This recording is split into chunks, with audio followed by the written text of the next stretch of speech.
Resulta que el seguimiento y vigilancia por parte de la detective Almudena Céspedes a un conocido deportista de la ciudad, encargado por su propio equipo, fue motivo de despido al confirmarse que no cumplía varias cláusulas de su contrato, como salidas nocturnas, consumo de estupefacientes y faltas reiteradas de puntualidad. Caso real número 10.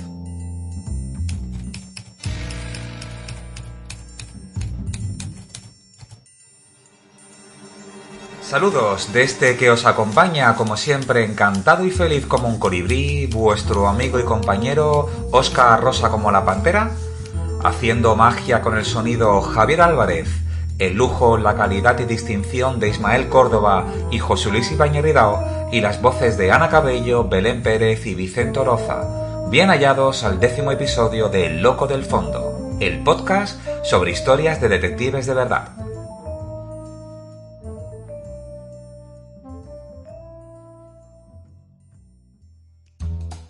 En el programa de hoy, en la sección Detectives por el Mundo, viajamos a Ucrania. En el punto todo lo oye, todo lo ve, todo lo sabe, la figura de los primeros detectives hasta la novela negra. De Monsieur Dupin de Edgar Allan Poe a Philip Marlowe de Raymond Chandler. En Orígenes del Detectivismo hablaremos del departamento de las mujeres Pink, aquel departamento de la agencia Pinkerton liderado por mujeres. En el apartado Detectives de Ficción vamos a resolver misterios en el cine, de la mano de H.G. Clouseau. En libros del detectivismo hoy será el turno de otro imprescindible, La gota de sangre, de Emilia Pardo Bazán, año 1911. Y en Personajes de carne y sabueso, la historia de una mujer con una vida increíble, Mercedes Romera Zaragoza. ¡Arrancamos! En un episodio anterior hablamos de la frecuencia con la que se utiliza erróneamente la palabra espía o espiar. Es cuando algunos periodistas publican un artículo relacionado con investigadores privados o detectives.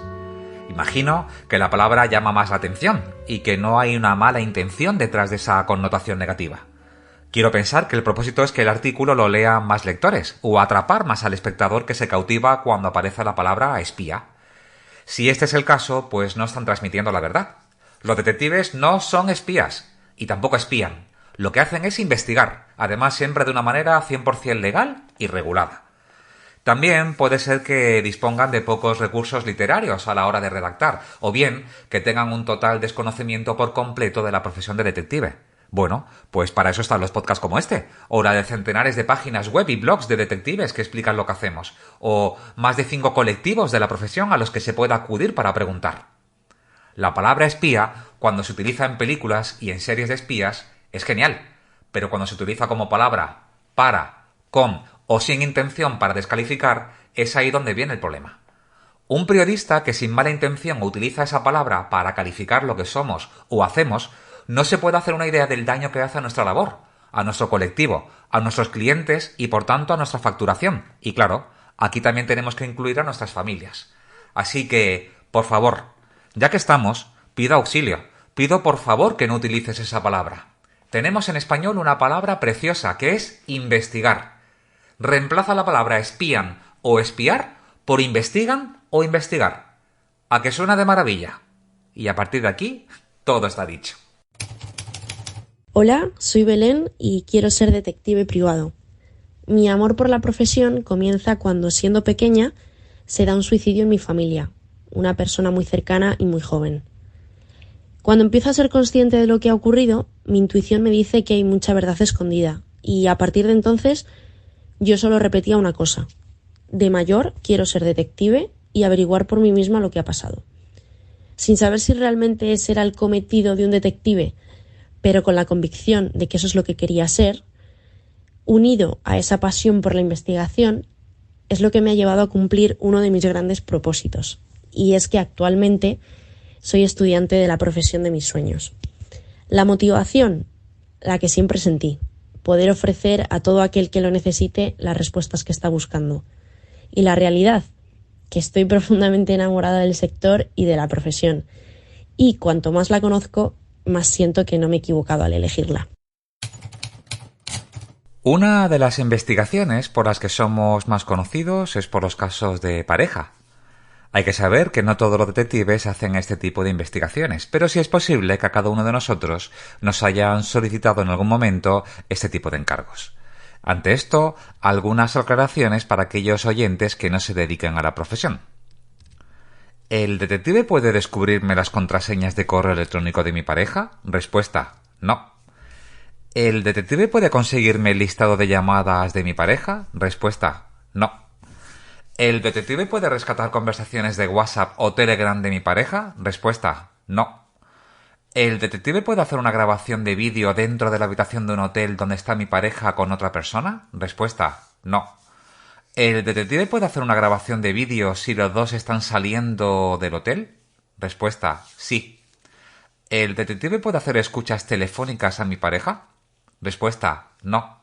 ¿Un detective puede sacar fotografías a mi pareja si están los dos paseando por la calle agarrados de la mano y dándose besos? Respuesta: sí. La frase del programa de hoy es preferible la verdad, cualquiera que sea, a una duda indefinida. Arthur Conan Doyle en Las Memorias de Sherlock Holmes, año 1893. Hay libros, series y películas con detectives protagonistas que han sido capaces de crear una influencia, de convertirse en una especie de héroes que resolvían casos. ¿Cuántas mujeres y hombres habrán decidido dedicar su vida a la investigación privada tras haber leído Agatha Christie o al ver una serie? ¿A cuántos y cuántas les habrá movido los hilos de plata de la cabeza y han pensado: yo quiero dedicarme a esto? Estoy seguro de que eso ha tenido que ocurrir con varias series de televisión, libros y películas. Solo con que haya una persona dedicada a la actividad como consecuencia de haber visto una serie, esta ya merece una mención especial, ¿no? Increíble que una serie sea responsable que alguien tome la decisión de su futuro profesional. Sin duda, una de esas series es de otra generación anterior a la mía, es la del caso de la norteamericana Ironside. A mi madre Maribel le encantaba esta serie. Aunque tuvo una reposición en el año 2013, yo me refiero a la original, la de la NBC, aquella que tuvo 8 temporadas desde 1967 a 1975. Estaba protagonizada por Raymond Barr como Robert T. Ironside, un consultor de la policía de San Francisco que quedó paralizado de cintura para abajo al recibir un disparo mientras estaba de vacaciones. A partir de ahí, se dedicaría a investigar casos. En España se empezó a emitir el 22 de diciembre de 1968 hasta julio del año 1972, de modo que al menos aquí en España se quedaron sin ver las últimas temporadas.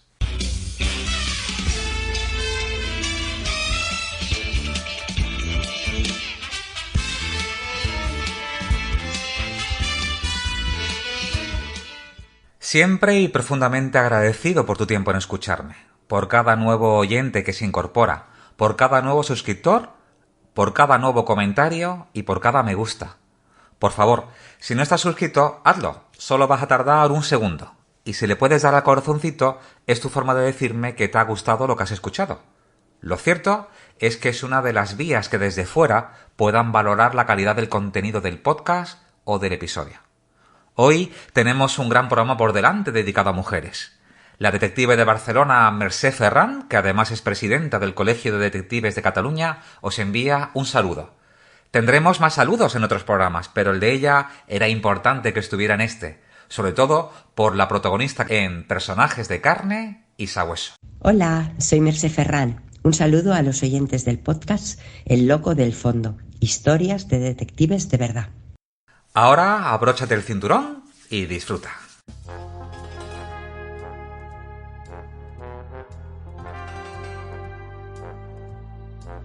Detectives por el mundo.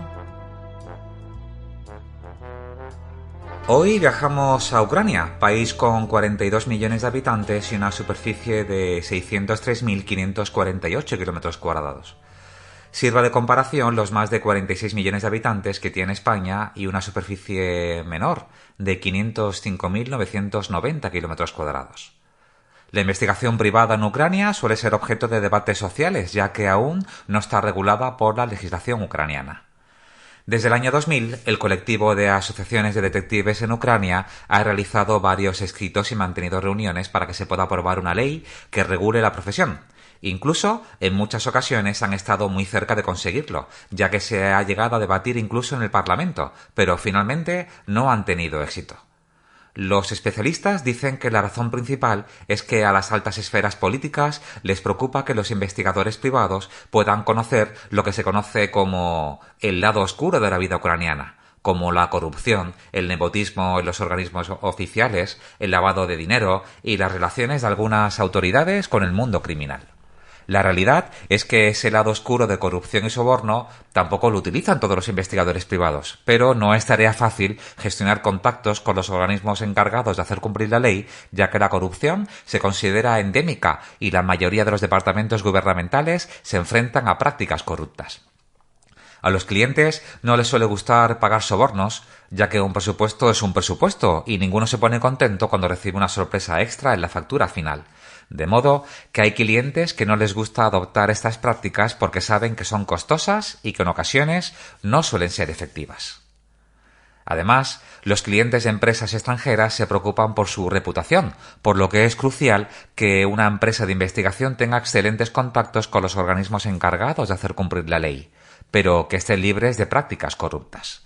Como dato curioso, hay cierto tipo de servicios de investigaciones, tales como vigilancias, entrevistas, recolección de información, la fotografía de algunos objetos que está permitida por la ley y el sentido común puede prevalecer y permitir que las investigaciones privadas o comerciales se completen con éxito.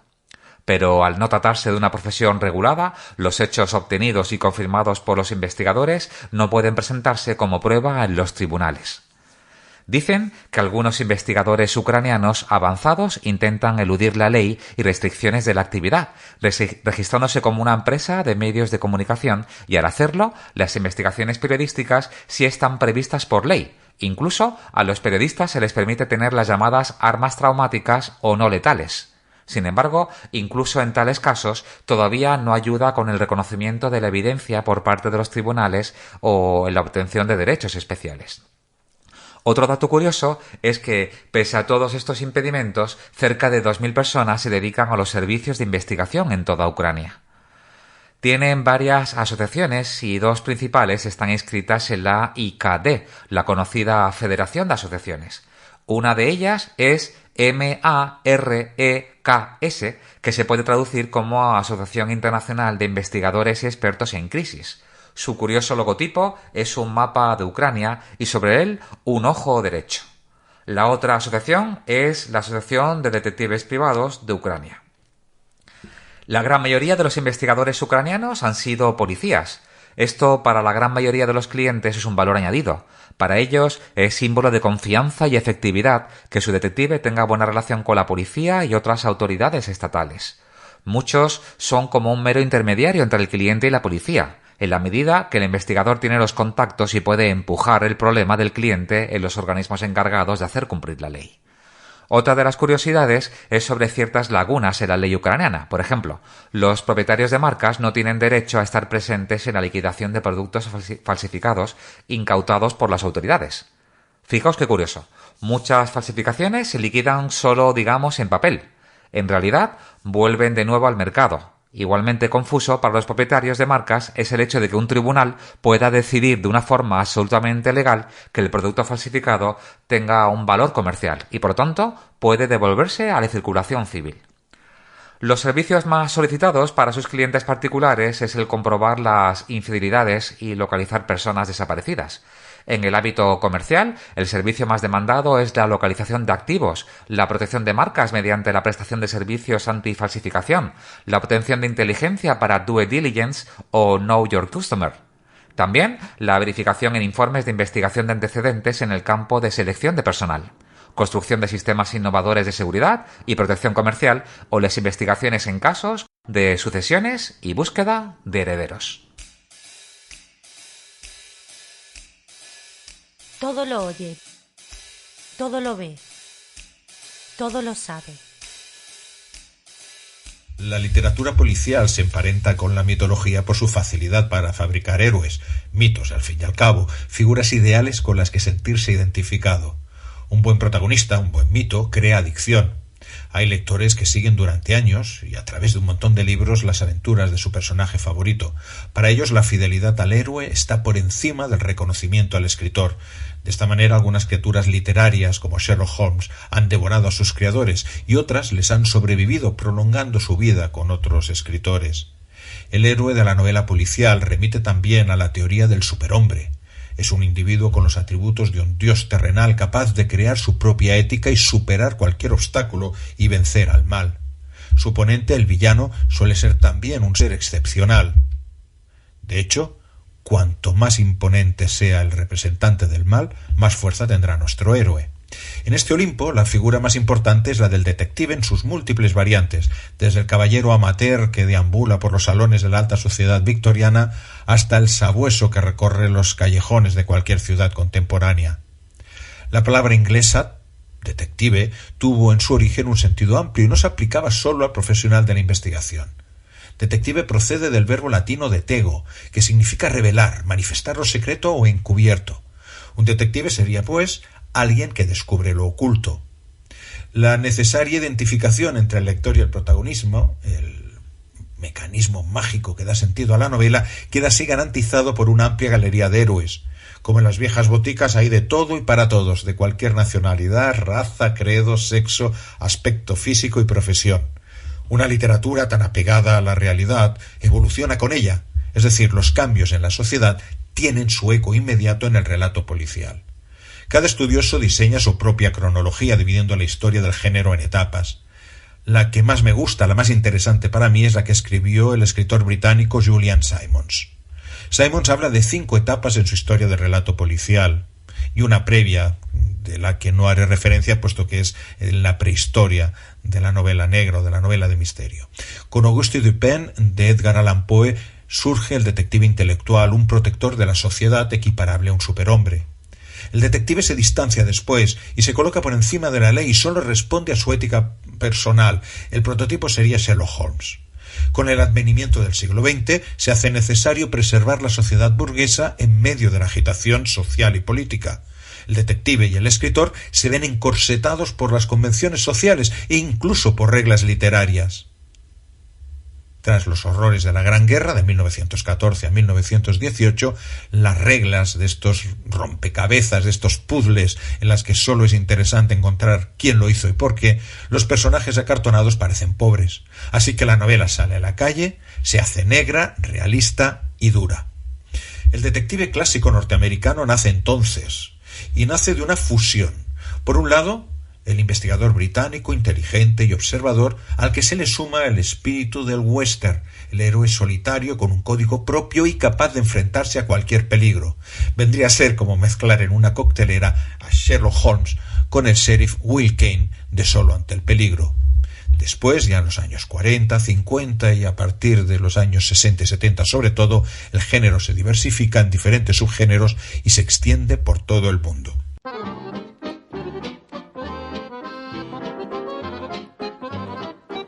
Orígenes del detectivismo. Hemos hablado en otros episodios de la importancia de la mujer en la actividad de investigadores y detectives privados. Para remontarnos a uno de sus orígenes es imprescindible que hablemos hoy de las Pinkerton Female o las Pinkerton Ladies, aquel departamento especial dirigido por la detective Kate Warner y que formaba parte de la conocida agencia Pinkerton, una de las primeras agencias en Estados Unidos. Aquella agencia que en sus inicios protegía trenes y buscaba y detenía a delincuentes y forajidos. En una segunda etapa de la agencia, durante y después de la Guerra Civil en Estados Unidos, también llamada Guerra de Secesión y que enfrentó entre 1861 y 1865 a los Estados de la Unión contra los Estados Confederados, la agencia también realizaba tareas que hoy estarían a cargo del FBI, el Servicio Secreto o la CIA. Este era uno de los objetivos de las Pink Ladies, fundado en 1861, obtener información sobre los recursos y planes de la Confederación, desde la amistad con las esposas e hijas de los conspiradores. Para ello, eran capaces de imitar acentos, disfrazarse o infiltrarse. Cada una de las integrantes de este departamento merece un especial en Personajes de carne y sabueso. Quizás volvamos a alguna de ellas y contemos sus vidas con más detalle. Sin duda, se lo merecen con creces. De momento, vamos a conocer el nombre de sus integrantes, el de aquellas mujeres intrépidas, capaces y valientes y que voluntariamente pusieron su vida en peligro para resolver los casos y encargos que le asignaban. Recuerda quitarte las gafas del presentismo. Sencillamente eran otros tiempos. Como responsable del departamento tenemos a Kate Warner, contratada en 1856 como la primera mujer investigadora en la agencia, y eso que su director, Alan Pinkerton, pensaba que acudía a una entrevista buscando el puesto de administrativa secretaria. También es aquella a la que le asignaron el caso de la protección del presidente Abraham Lincoln. La agencia tenía el rumor de un posible atentado. Ella, además de descubrir todos los datos importantes del complot, como el quién, cuándo y dónde se iba a producir el atentado, custodió la vida del presidente durante la última noche hasta llegar a su destino. Dicen que no cerró los ojos en ningún momento, por lo que cuenta la leyenda que por esa razón el logotipo de la agencia Pinkerton tiene la forma de un ojo y se puede leer debajo la frase "We never sleep", nosotros nunca dormimos. Ese es el motivo por lo que en el mundo anglosajón se llame Private Eyes, ojos privados, a los detectives e investigadores. Las otras componentes fueron Heidi Lewis. Esta fue la segunda detective contratada por la agencia y la primera empleada mestiza. Otra de las componentes fue Elizabeth Lu. También fue responsable de dirigir a otro departamento de mujeres. Desarrolló un sistema para enviar la información al Ejército de la Unión. Se llamaba cuadro cifrado. Escribía sus mensajes codificados con tinta incolora que cuando se mojaba en leche aparecía negra. Una de mis favoritas y que tiene una vida apasionante es Elizabeth H. Baker, la conocida como detective gentil. Ella estaba especializada en la marina. Por ejemplo, se infiltró en una demostración del ejército rebelde de submarinos equipados con torpedos. Baker dibujó todo lo que había visto durante la demostración del submarino y memorizó las personas que se necesitaban para tripular la embarcación. Su experiencia en la agencia venía por trabajar en equipos en caso de robos y en personas desaparecidas. Seguimos con Mary Edward Wonka. Entre sus varios hitos, nada menos que ser Medalla de Honor de los Estados Unidos, una de las pocas mujeres que han recibido este gran galardón. También fue la primera mujer cirujana del ejército de los Estados Unidos. Su historia, de cuando es atrapada por los confederados, es absolutamente increíble. Después de la Guerra Civil, se convirtió en supervisora de una prisión para mujeres y dirigió un orfanato para niñas. También tenemos a Mary Taubistry, que era una esclava libre. La agencia la infiltró durante un tiempo como costurera y ama de llaves de un ingeniero naval del ejército confederado. Utilizando el dobladillo de su vestido, conseguía hacer copias de los planos y entregarlos a la agencia. Dentro del departamento estaba también la señorita Seaton, aquella a la que se le asignó vigilar y ganarse la confianza de Annie, la hermana del oficial Henry Thayer, con el fin de conocer sus planes estratégicos. Y por último, Vinnie Rim. Resulta que una vez que se descubrió el plan para asesinar al presidente Lincoln, la agencia se encargó de investigar amenaza y cada rumor de un nuevo plan de magnicidio contra el presidente. A Vinnie se le encargó infiltrarse en el propio gabinete nada menos que para esculpir el busto del presidente. Durante el tiempo de creación de la escultura, los senadores y congresistas entraban y salían de su área de trabajo para observar su trabajo, lo que le dio la oportunidad de escuchar conversaciones muy interesantes.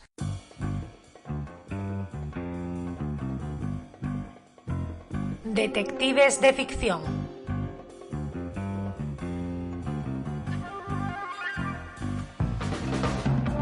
Hola a todos y a todas, soy Ismael Córdoba y bienvenidos una vez más a esta sección de Detectives de Ficción dentro del podcast El Loco del Fondo, historias de detectives de verdad. Hoy vamos a hablar del director de cine francés Agis Clouseau, conocido como el otro maestro del suspense o el Hitchcock del cine francés. Un director polémico que antes de dedicarse al cine trabajó como periodista e incluso hubo un tiempo en el que se dedicó al teatro del horror, el conocido como Gran Guiñol, lo que sin duda influiría en su personalidad como cineasta. Las temáticas más recurrentes del cine de Clouseau giraban en torno a historias de asesinos en serie cuya identidad se mantenía oculta hasta el final, de falsos culpables que debían demostrar su inocencia si no querían acabar en la guillotina o de insidiosas confabulaciones para alcanzar el crimen perfecto. En cuanto al tratamiento, el cine de Clouzot destacaba por su visión amarga y desesperanzada del ser humano. Alguno incluso llegó a etiquetarle como un misántropo. También por su gusto y predilección por las atmósferas enrarecidas, opresivas, casi enfermizas. Y, como no, por ese elemento de suspense, de intriga y misterio que actuaba como centro pendular de sus tramas. En esta ocasión os traigo 5 películas de Agis Clouzot que ejemplifican a la perfección todo esto de lo que os estoy hablando. Empecemos. En primer lugar, El asesino vive en el 21, una película del año 1942 que nos cuenta la historia de un escurridizo asesino en serie que actúa en el famoso barrio de Montmartre. En segundo lugar, En legítima defensa, de 1947, un puntilloso ejercicio de deconstrucción de coartadas donde Clouzot parece disfrutar atenazando a sus personajes. Como dato curioso, deciros que ambas películas son la adaptación al cine de 2 novelas del género negro escritas por el conocido Stanislas André Stiemann. En tercer lugar, El Cuervo, del año 1943, la película que escandalizó a la crítica francesa y que fue prohibida por considerarla colaboracionista con el régimen nazi, y es que fue producida por el propio Goebbels. Todo esto lo que provocó es que Clouzot fuese relegado al ostracismo hasta el año 1947, que fue cuando volvió a hacer una película. Polémicas aparte, la película es una auténtica joya del cine de suspense. En ella, la acción nos traslada hasta una pequeña comunidad francesa donde comienzan a llegar unas cartas amenazadoras firmadas por El Cuervo. A partir de ahí, Clouzot nos propone un estudio psicológico de unos personajes que se ven aterrados por el miedo, las delaciones y la incertidumbre. En cuarto lugar, Las Diabólicas, del año 1954. La película más taquillera del cine francés en ese año, que fue un auténtico éxito. De hecho, los rumores dicen que fue a raíz de esta película cuando Hitchcock se decidió a hacer Psicosis y acabar así con las dudas sobre quién era el auténtico rey del suspense. Garci se refirió en su día a esta película, en mi opinión de manera muy acertada, como la traslación al cine de una crónica criminal de las que salían en las revistas como El Caso. Ni que decir tiene que la escena del cuarto de baño es historia del cine de terror. En quinto y último lugar, La Verdad, del año 1960. Probablemente la última gran obra maestra de Clouzot, que nos cuenta pues un drama judicial con una Brigitte Bardot en auténtico estado de gracia interpretando a una mujer acusada de matar a un famoso músico sin motivo aparente. Pues bien, estas son las 5 películas que os he querido recomendar en este breve pero sustancioso repaso por la filmografía de Clouzot, el director que no dudó en afirmar que para él el cine era provocación y suspense. Os animo a verlas y a revisarlas, y como siempre, a comentarnos. Muchas gracias a todos y a todas, y hasta el próximo programa.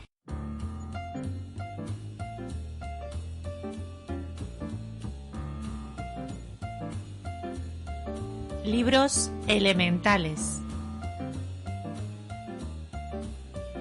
El libro protagonista de hoy es La gota de sangre, de la excepcional Emilia Pardo Bazán. No es un libro de ensayo, como es la costumbre en esta sección, pero por supuesto sí consideramos que debe de estar en una biblioteca elemental por tratarse nada menos que de la primera novela de género negro y detectives escrita por una mujer en España, nada menos que en el año 1911. Adelantándose, por ejemplo, una década a Agatha Christie, que escribió su primera novela, El misterioso caso de Styles, en el año 1920.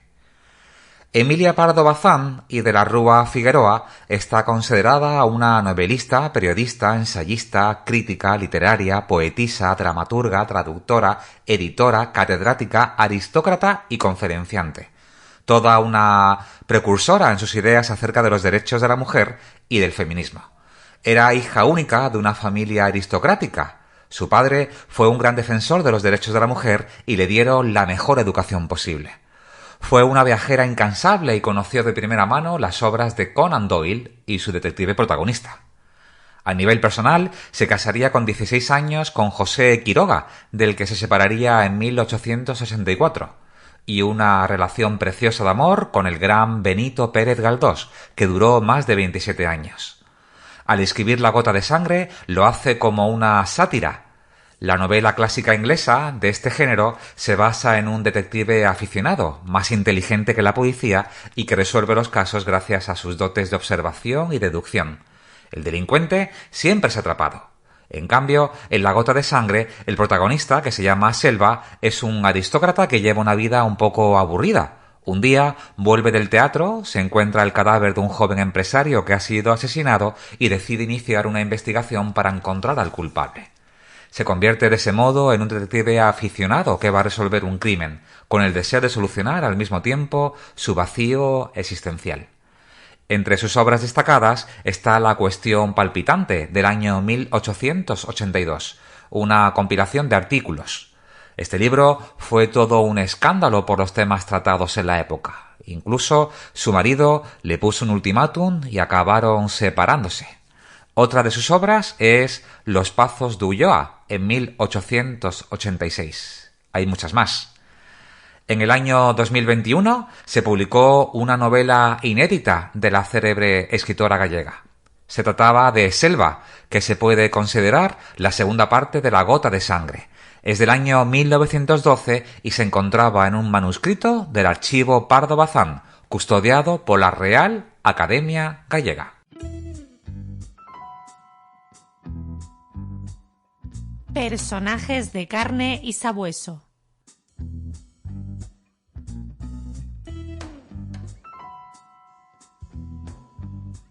Nos encontramos en Barcelona.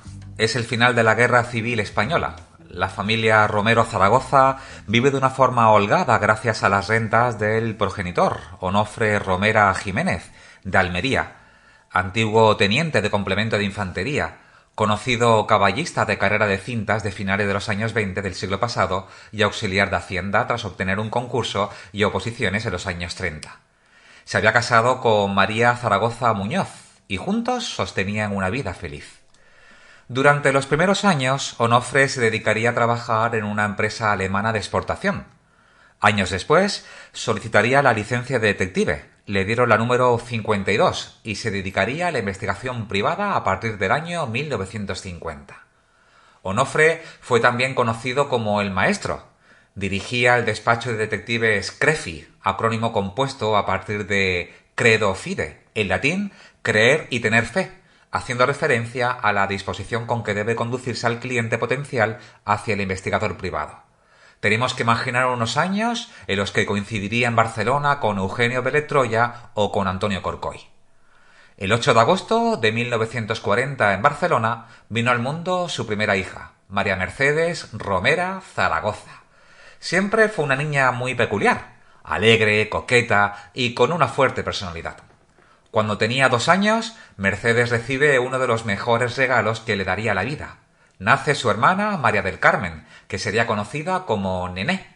Con ella le unió siempre una conexión especial, pero ese mismo día las 2 hermanas reciben el primer golpe serio de sus vidas. Su madre fallece en el parto. Este tsunami hace que Onofre, el padre, tome la decisión de enviar a sus 2 hijas a un internado de niñas a Sant Pol de Mar. Las 2 hermanas se sienten unidas, amigas, confidentes, y Mercedes empieza a desarrollar la curiosidad, la sagacidad, es despierta y muy habladora. Su hermana es templanza, tranquilidad, su equilibrio. Mercedes es una jovencita no muy alta de estatura, era más bien bajita, pero bien formada, ojos negros y rasgados como si fueran orientales, morena de piel y de pelo, delgada y elegante, con un toque a esa maravillosa actriz, Audrey Hepburn. A todo eso hay que sumarle que era una mujer muy inteligente y de esas personas que tenían una conversación interesante. Cuando salen del internado, las 2 jovencitas tienen que ponerse a trabajar. Eran otros tiempos. Los 14 o 16 años de hoy no son los mismos que hace 50 años. Su padre vive y trabaja en una pensión en Rambla de Cataluña número 8. Ahí es donde empezaría sus primeros pasos como detective. Ninguna de las 2 hermanas había tenido intención de dedicarse al oficio familiar, pero ocurre que en el verano de 1970, mientras Mercedes trabajaba en los grandes almacenes Sears, recibe una llamada de su padre.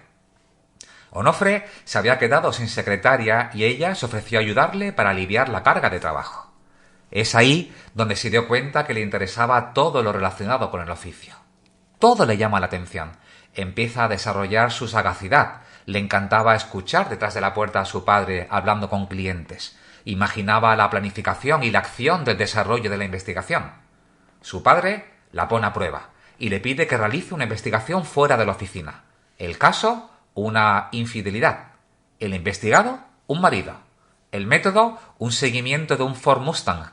Ella conducía un coche pequeño, un Seat 600. Fue un éxito rotundo, no lo perdió ni una sola vez. Onofre la sigue poniendo a prueba, le pide que atienda a algunos clientes, y es ahí donde descubre un gen que pocos tienen, el de los que han sido tocados con la varita mágica de la empatía, los que son capaces de hechizar al cliente. Su padre le exige desde ese momento que formalice su formación como investigadora y que obtenga la licencia. Y así fue, como empieza a ejercer con la licencia número 92. Eso sí, con el permiso de su marido. Eran otros tiempos. Poco tiempo después fallecería nuestra querida Pilar Ortiz, a la que dedicamos el 4º episodio del podcast, lo que convirtió a Mercedes en la decana de las mujeres detectives en España. A los años abren oficina en la calle Balmes 341, y es ahí, a partir de este momento, cuando se empieza a forjar la gran profesional en la que se iba a convertir. Ella se encarga de las clientes mujeres, del marketing, de hacer presupuestos, incluso de hacer algunas investigaciones. Su hijo Jordi aprende de su abuelo, absorbe de su experiencia y sabiduría que dan los años. Abuelo, hija y nieto, los tres son capaces de llevar el despacho. Se asociaron y colaboraron con algunos detectives que hoy son un referente. Si bien Mercedes tuvo épocas en las que necesitaba salir de la profesión, y así lo hizo durante algunos breves periodos. Su hermana la acompaña siempre que puede. No pierden su conexión. Era su complemento, su templanza, la racionalización, la que daba tranquilidad a ese torbellino de energía y dinamita que era Mercedes. Eran el yin y el yang, Holmes y Watson, Quijote y Sancho. Mercedes siempre fue una abanderada de la mujer, a la que animaba para que se incorporaran al colectivo. 5 mujeres ejercían la profesión como directoras de agencias a mediados de los años 70. Nunca dejó de colaborar con su padre, aunque se pueden encontrar hasta 2 anuncios distintos en el periódico español La Vanguardia, a finales de los años 70. 2 marcas, pero el mismo despacho. El suyo, Detectives Fémina, lo cual llamaba la atención a un tipo de cliente que se sentía confiada en ella, o anuncios sencillamente como Detective Mercedes Romera.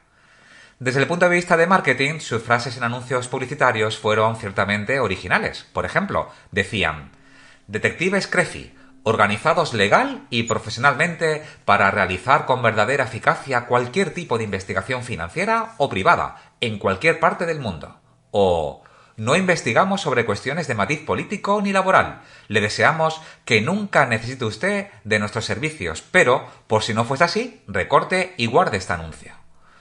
Un despacho que estuvo muy vinculado con diferentes colectivos a nivel nacional, ya que formaba parte de la Agrupación Regional de Detectives de Cataluña y Baleares o de la Agrupación Nacional Sindical de Detectives Privados de Madrid. También con 2 asociaciones internacionales que ya tienen que sonar de otras ocasiones, ICADE y la World Association of Detectives. En 1987 fallecería su padre, fundador de la agencia, y desde ese momento Mercedes se haría cargo de esta prestigiosa agencia, llegando a tener hasta 5 personas a su cargo. Durante años fue considerada la decana de los detectives privados en España, con varios artículos y entrevistas en prensa y televisión, de la mano de periodistas de la talla de Mercedes Milá o José María Íñigo. Es ahí donde surge una de las anécdotas que ella solía contar. Resulta que tras una de sus frecuentes apariciones televisivas fue abordada en la calle por una señora. Mercedes andaba por la calle realizando un seguimiento a un investigado, y la señora, a gritos y emocionada, le dijo: «Usted es la detective que salió por televisión». Mercedes siempre contaba que en ese momento se quería morir. Se escabulló diciéndole que no era ella y se pensó muy bien sus siguientes apariciones televisivas. También contaba la anécdota que cada vez que emitía una serie o una película de detectives en la televisión, siempre recibía llamadas al día siguiente en la oficina del tipo: «Por favor, mándeme inmediatamente un detective a casa». Mercedes tenía, además de una extraordinaria intuición, una sensibilidad especial para la justicia, una inteligencia emocional muy desarrollada. Cuando le preguntaban por la profesión, transmitía que faltaba diálogo entre las parejas, o de jefe con empleados, y que si en lugar de imaginar y prejuzgar habláramos, la mayor parte de los problemas se resolverían sin mediar profesional alguno. A veces, el deseo de que la realidad responda a la imaginación es tan obstinado que incluso después de haber demostrado la sinrazón, el interesado persiste en su idea previa. Decía que cuando el cliente le venía con un juicio ya formado, temblaba, ya que eso significaba que el caso se iba a alargar y complicaba la investigación. Entre sus especialidades, además de las particulares, como la comprobación de rutinas de los hijos o casos de pareja, estaba el contraespionaje de empleados. Al igual que el despacho en los tiempos en los que vivía su padre, Mercedes también estuvo muy vinculada con el colectivo de detectives. Por ejemplo, fue vocal de la Asociación Catalano-Balear de Detectives Privados, como así aparece publicado en el libro ¿Quién es quién en España?, del año 1982, de Elía González Vera. A Mercedes le encantaban los perros. Tuvo uno, al que llamó Bosley, como el de la serie de Los Ángeles de Charlie. Su película favorita, Memorias de África, aquella que tenía como protagonista a Robert Redford y Meryl Streep. Era una fumadora empedernida, una excelente conservadora, sencilla, no soportaba las injusticias y sobre todo era muy divertida. Le encantaba el mar, al que acudía siempre que tenía ocasión. Con los amigos tenía eso que se les pide, la lealtad, y así la define una de sus amigas, Consuelo García del Cid Guerra, conocida escritora, investigadora y activista social que me ha ayudado mucho a conocerla mejor. En el amor, se casó en 2 ocasiones y tuvo un hijo que tenía 7 años cuando ella se incorpora a la profesión. Su hijo es el detective privado Jordi Orús Romera. Su hermana Nené tuvo 4 hijos, alguno también es detective privado, de modo que Mercedes fue hija, madre y tía de investigadores privados. Los últimos meses de su vida intuía que de algún modo su fin estaba cerca. Incluso cuando hablaba de los amigos fallecidos intentaba no pronunciar esa palabra y decía se ha ido de viaje a la luna. Los últimos meses de su vida ya se encontraba muy enferma, con el pelo blanco y caminando con un bastón. Su fortaleza e inmensidad nunca le parecieron parecer una anciana. Fallece el 8 de abril de 2020 a la edad de 80 años. En su memoria, Mercedes Romera Zaragoza, nuestra protagonista de hoy en Personajes de Carne y Sabueso.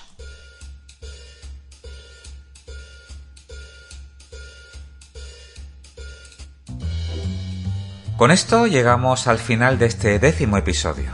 Recuerda suscribirte para estar al tanto de las nuevas publicaciones. Solo con el número de suscripciones es como valoran la calidad del podcast de historias de detectives de verdad. Así que, por favor, cuando termines de escuchar el episodio, solo tienes que pulsar el botón suscribirse. Puedes escucharnos en iVoox o iVoox, y si quieres seguirnos en redes sociales, puedes hacerlo. A José Luis Ibáñez Ridao en Twitter, @José a Ismael Córdoba en Instagram como @decineva, y a mí en Twitter como @OscarQID, en Instagram como @locodelfondo y en el blog locodelfondo.es. Gracias por haber estado ahí, que tengáis una maravillosa jornada. Siempre con ustedes, su detective rosa, Óscar.